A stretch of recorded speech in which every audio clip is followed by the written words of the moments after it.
Hi folks, and welcome back to the Q&A Indie Artist series. In this episode we talk to a guy called Anders. He's from Stockholm. His artist name is Osiris Dreams. He primarily does electro, synthwave, instrumentals with video. It's all very interesting. We had a great chat, so let's get into it and see what it's all about. So do you want to just tell us who you are as a person and who you are as an artist, and generally what you're up to, what you're doing? My name is Anders. I'm in Stockholm, Sweden. My artist name is Osiris Dreams. And what I do, I usually describe as cinematic synthwave. Yeah. I would say I've gotten started quite recently. I released my first single in late 2022. Mm-hmm. Okay. But have you been doing music a lot before that? I have, but always as a hobby, and I never got around to actually releasing songs. I did release some songs on SoundCloud, but I've been doing mostly like melodic death metal up until now. Okay, right. So I decided, I growing up in the 80s, at least in Sweden, there was this huge divide between metal fans and synth fans, and you were either one or you were just one. You couldn't be both. Right. I was a metal fan growing up, and then I started playing guitar, trying to learn to play guitar on an acoustic, maybe from age 12, 13 or something. Never got around to actually learning it until I got an electric guitar at 33.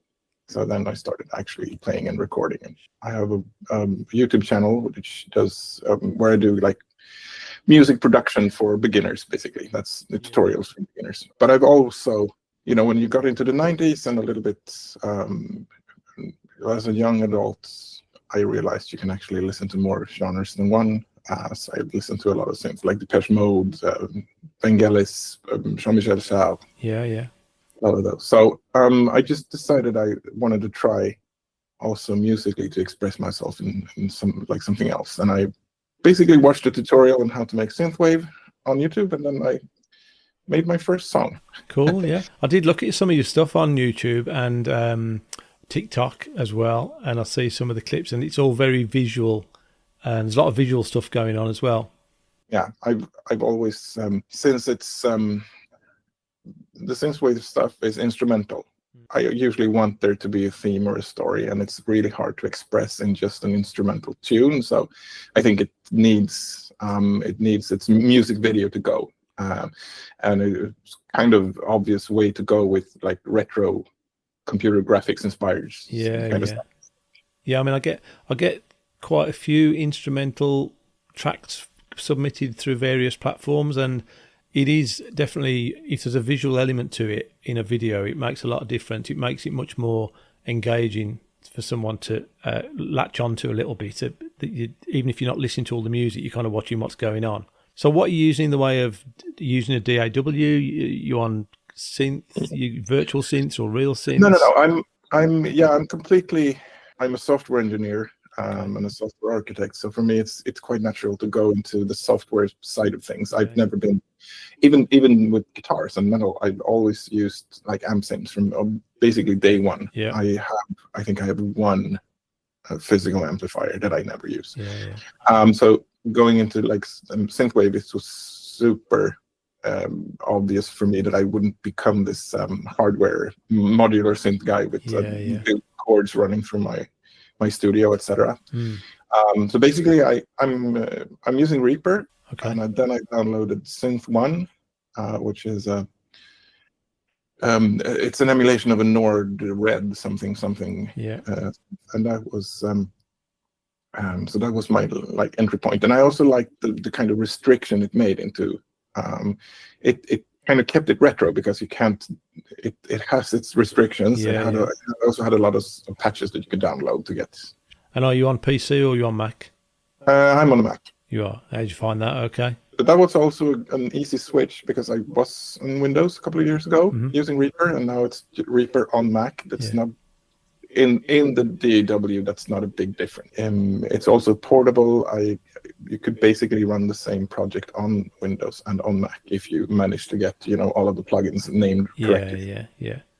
And what's your, have you got a goal? Are you trying to get somewhere? You're going somewhere particular, or are you just churning out music for the fun of it? That's a good question. I didn't have a goal at all. I'd released it. I was happily surprised that my wife actually liked songs I made. That was not so much the case in metal. I think she appreciated it, but that's not her kind of music, so that was fun. Yeah. And then my second single got randomly added to a playlist on YouTube. So I logged into DistroKid, which I use for distribution, and found like $200 worth of royalties, and I had no idea where they came from. Okay. Tracked them down to YouTube and looked up the song, and it had something like 135,000 plays. Oh, that's cool. Yeah.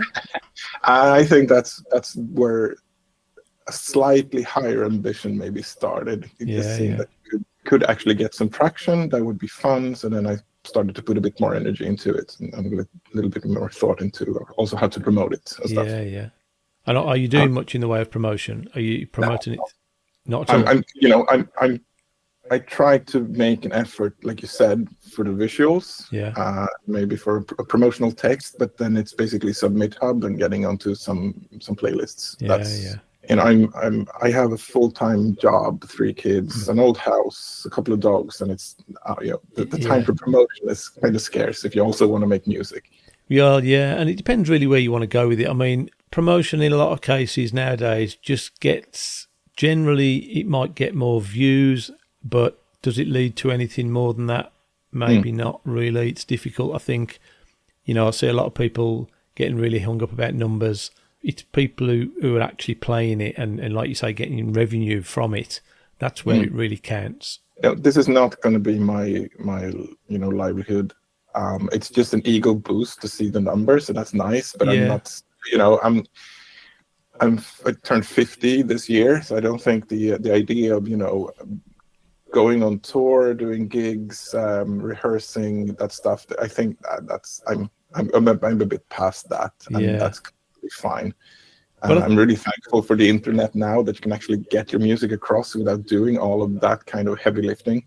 And you can do live sessions. You could do YouTube live, TikTok live, whatever. So you can actually do it sort of live anyway, and see how much attraction it gets. You might get a whole group of people, especially if you start doing something regularly. I think that's the key to live sessions, is doing it on a regular basis. People expect it to be there. So what's your main platform that you use? Do you use all social sites, or you favor one or the other? I used to do Twitter mainly, but now that's an awful place, and I deleted my account maybe over a year ago.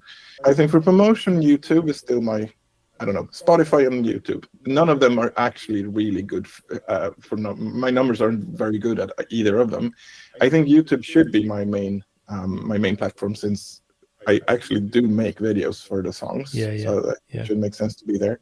I think Threads is lovely but that's more of a community between musicians, and it's not so much of a promotional channel. No, that's right. And I've got well hooked into the Threads thing at the moment, although I'm a big fan of sort of Reddit at the moment as well, because I do a lot of work with Reddit. Got a couple of sizable subreddits on there, which is for sort of music marketing and a bit of music promotion and Spotify playlisting.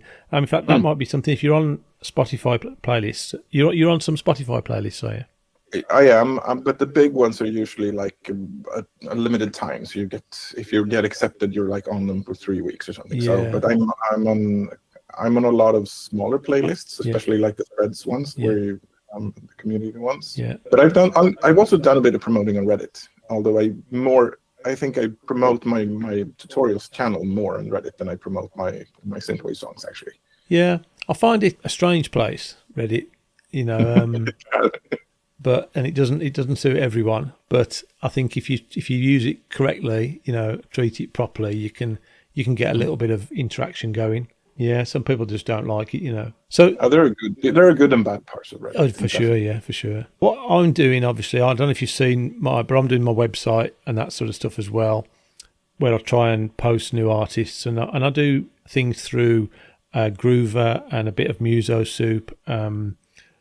What's your sort of view on that sort of medium? As a website, do you think having your post with your image and a bit of bio and all the information on a website. Is that good for you, do you think? Yeah, that would be great. Yeah, because there's different opinions about blogs and that sort of thing at the moment. Is that people say, "Oh, blogs are dead."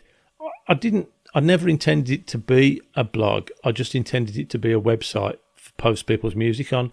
But it's sort of turned into a bit of a blog, just like multiples, different artists, different genres, and I sort of try and throw some other bits in there to get other attention. So maybe a few more well-known artists, if you put something of them on there as well, it gets traction from a different angle, and so people will naturally see maybe your stuff as well, or whoever's on there at the time. So, and do you approach people like that? Have you approached people to try and get that sort of thing? Not really. That's something I should probably be doing, but like I said, time is a bit scarce usually for me. Yeah. But I think that would be a reasonable next step. Personally, I actually like blogs a lot.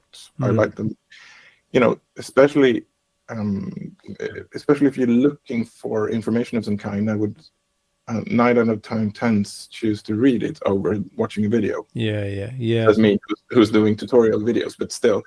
That actually started out as a blog. So there's the tutorials channel is actually a blog turned into a YouTube channel.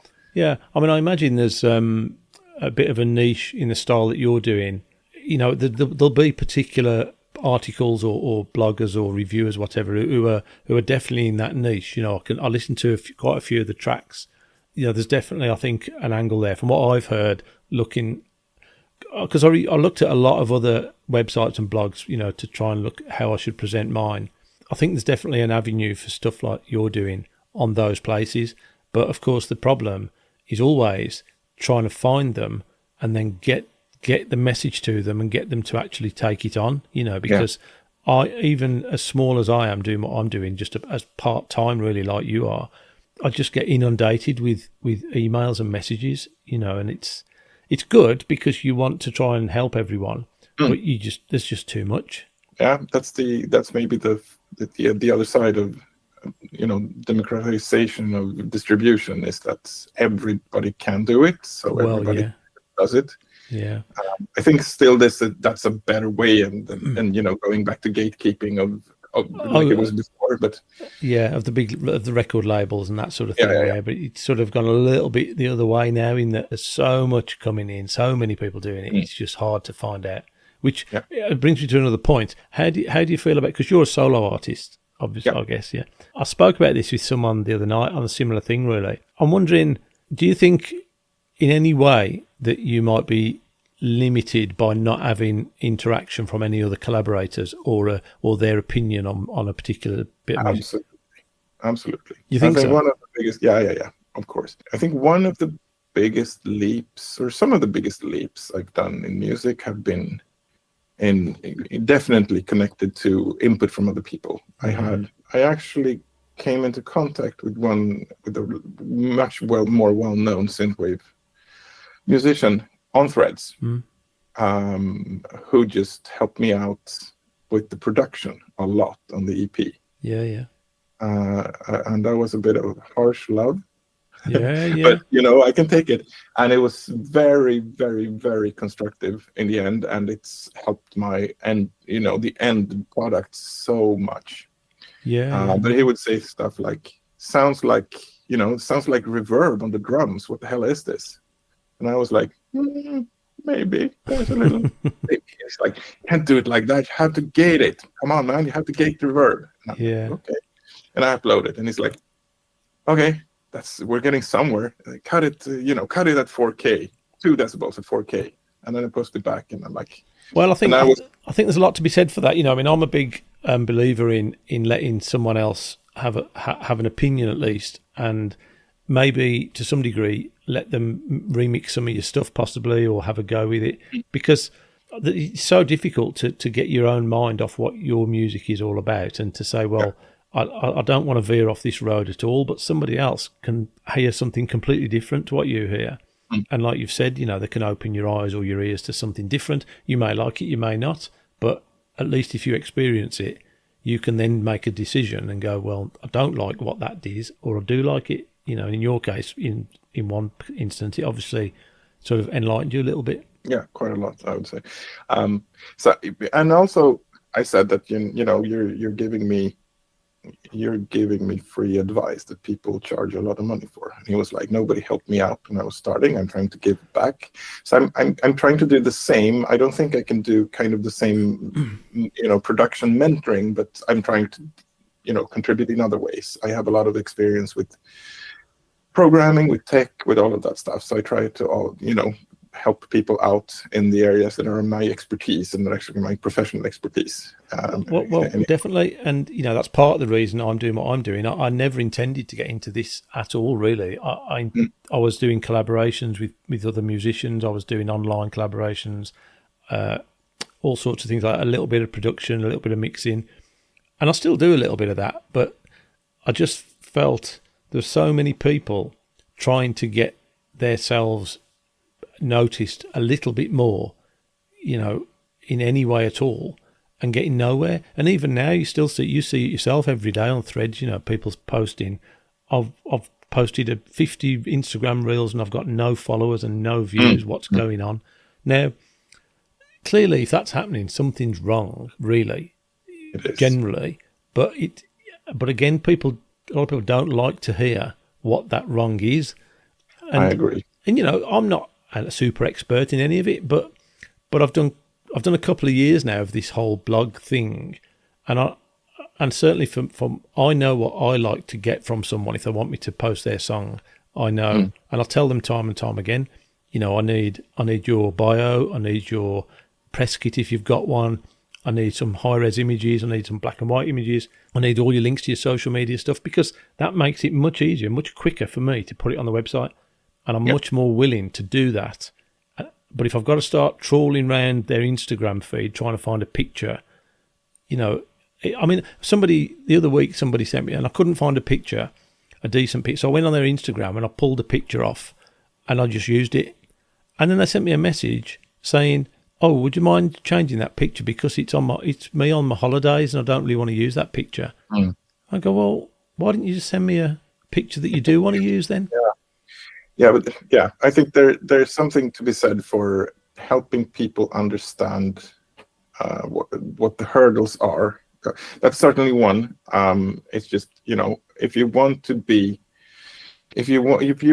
like press, if you want coverage, then you should do everything, prepare everything. There should be a package already. I don't have a package already, but I should have one. Yeah. And like you said, I think there's also a tricky part giving feedback. Like you said, if there's no traction at all, something is wrong, something is missing. Sometimes there's some of that feedback might be easier and some of it might be a lot harder. This kind of stuff, there are basics missing. That's maybe the easiest feedback. And then you can get into like technical things. Yeah. Your production is missing elements. Your production, that's basically the feedback I got. Cool song, but it doesn't sound good. And in my experience, getting accepted to playlists is 99% production. The song is important, but it's 99% production. Once you get into like creative and performance feedback, then it gets really, really sensitive. Yeah, it's really hard giving people feedback on how they sing, because I think because I think a lot of people feel that you haven't got any credibility. What credentials have you got to tell anyone that their singing sounds bad, and they go, well, you haven't got any hit records. What do you know? And you think, well, okay, fine, but if I was doing something, like bad, I like to know. So I not often, but periodically, I put a little note out and I say, take a look at my website, tell me what you think. Do you think I should be doing something different? Would you like to see something different? Would you like it to look different, work differently? And I try and gauge some feedback from that. And if I get 3 or 4 people say, well, this bit shouldn't be here, I'd prefer, then I'll look at changing it. You've got to, haven't you? Yeah. but you're also quite vulnerable when you put your heart into something, especially when you release a new song. Yeah. And at that moment, the feedback is going to hit you so much harder. I think if you release something, I wouldn't be going looking for feedback in that sense. Once it's done, it's done, isn't it? And yeah, but when you post it on Submit Hub, then you're getting feedback. Well, yeah, yes. If you use somewhere like that, because that's what it's designed for, isn't it? It's the same with Groover. I know. I rarely give feedback in that sense on Groover because I accept now that the song is finished, it's out there, and I might possibly say, you could improve the loudness a little bit or the volume. Some songs are just clearly haven't been set up properly and they are just too low. The whole volume is a bit low and things like that. I might make a comment about that, but I've given up on saying about the actual content of the song because they can't change it really, can they? Unless they specifically ask. Some people specifically ask. I actually always check the brutal feedback one because I know it's going to hit me, but I also know that the kind of feedback I've gotten has been really good for me. So I'm kind of, I know that I'm setting myself up for disappointment sometimes, but I also know I will recover from it and I learn from it. Yeah, and that's in the end, it's going to be better for me. So the latest song I did was rejected from one of the playlists I applied to, and it said, "This bass needs filtering," and I was like, "I know," but I only heard it the day before it was going to, be released on Spotify, and I just let that slide because I couldn't, I couldn't find the energy to pull it off and then reposting it and waiting 2 more weeks, etc. But it's still like, okay. Yeah, this is valid feedback. I should have done it. I should have done the work, but now it's there. Not gonna do. I don't think I'm gonna do it now, I definitely learned something from that. So, what do you think would sort of project you onto the next level? Where would you like to go next? And the pace is so hard to, set goals for because it's so random for me. I mean, are you working on producing just more songs, or are you looking to improve the ones you do, improve them, make them better production like you talked about? I think that those two are connected because the more in quantity, there's also, practice. There's, honing your skills and perfecting, but, improving your craftsmanship. I don't think you can do that strictly on a quality basis and just saying, okay, I'm going to release one single a year and it's going to be so much, there's going to be so much improvement. I think you're going to have to do releases at some kind of interval because that's how you learn. So, but I think that for me, one thing that was something I wanted to do was to learn Blender and to do 3D like graphics for videos. So now I actually spend a lot of time on that instead of making music. So that's one of the things because I still believe in this, this visual part of the songs. So I got kind of a huge leap there, and now I think the next step is leveling up my production skills. I know where the needs are for improvement. I can't actually do them yet, but I think I have some areas that I really want to, dive deeper into now. Sure. And are you having songs mastered at all, or do you just produce them yourself and that's the end of it? Yeah, pretty much. I think I'm having them mastered by using Isotope Ozone. I've used that a lot. And then referencing, reference A/B track referencing. I think it's always worth. I've had a few tracks mastered by a couple of different people, and I think it's worth trying it once at least. Yeah. And just to understand what they've done against what you think you've done, and just let's just see, how close you're getting to that, and that gives you a good reference point then. Yes, I agree. And it's not expensive, some of it's not expensive now. You can get mastering for like, I don't know, $30 or something. Yeah. And at the rate I'm releasing, and that's definitely a sensible expense to have for each song, definitely. So where are you going next? What's your next? You got a release coming soon? I don't, but the family is going away without me for a week, so that could lead to music being produced during that week, during next week. So who knows? I don't have a song. Basically, I made a video now that doesn't have a song, which might sound weird, but that's also a way for me to get creativity flowing. Is that something? I mean, do you put music to visuals rather than the other way around? Is that? I actually put visuals to music mostly, but now I would like with the EP, I made the story first, and that was a big help in finding a couple of moods that I can use for the songs. So that helped a lot, and then I made the visuals afterwards. But in this case, I have a video, but I think the latest release I did, somebody said put. Here's the trailer for the Formula One movie that Netflix is making. Put your song to it and see if it fits. And that was kind of the inspiration to make that song in a style that fits. So maybe who knows? Maybe I'm moving towards the other way around now a little bit more. He's trying it out. And I see, like I said earlier, I see you've got a lot of bits and pieces on TikTok. It's weird how videos get traction on TikTok. Some get 20, 30,000 and then some get like 20. And you think, well, what's the difference? There is no difference, but there obviously is. I have more success with my comments on TikTok than I do with my videos. Really? I made a comment on a video with a guy playing like drums in the wrong time signature, and I had that comment is at 21,000 likes now. My videos get about 800 views. Yeah. Have you collaborated with anyone off Threads apart from the guy that you talked about earlier? No, I haven't. That's something I'd really like to do, but again, that's something I would need to find time for. I think in a collaboration, I think most people wouldn't be content with collaboration which finishes when you find the time. I think you need to focus and you need to dedicate when you're multiple people doing something. Yes.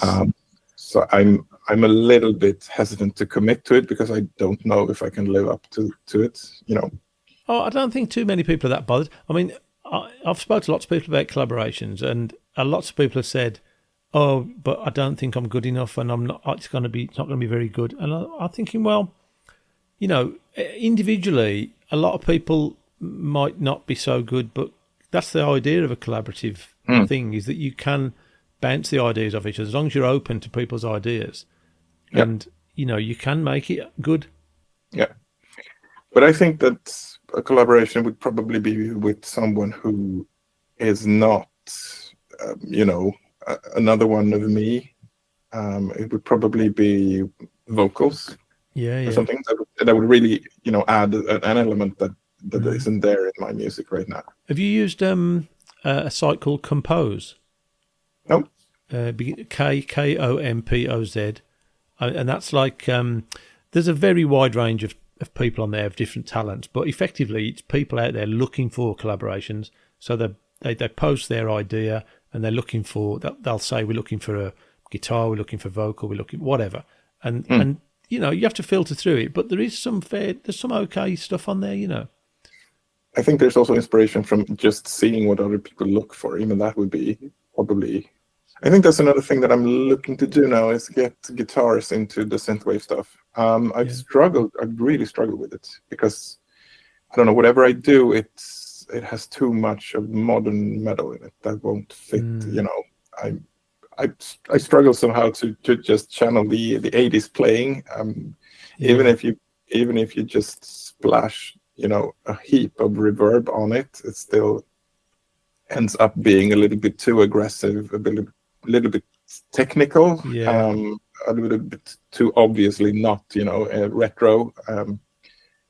So that's something I also would like to be able to do, to just integrate my guitar playing in the synthwaves. Okay, well, look, it's been great talking and getting to see who's doing what. I've only just looked at your material properly today, but I find it interesting, so I'm going to have another look into it. I'm really, really grateful for all of any and all promotions I get, and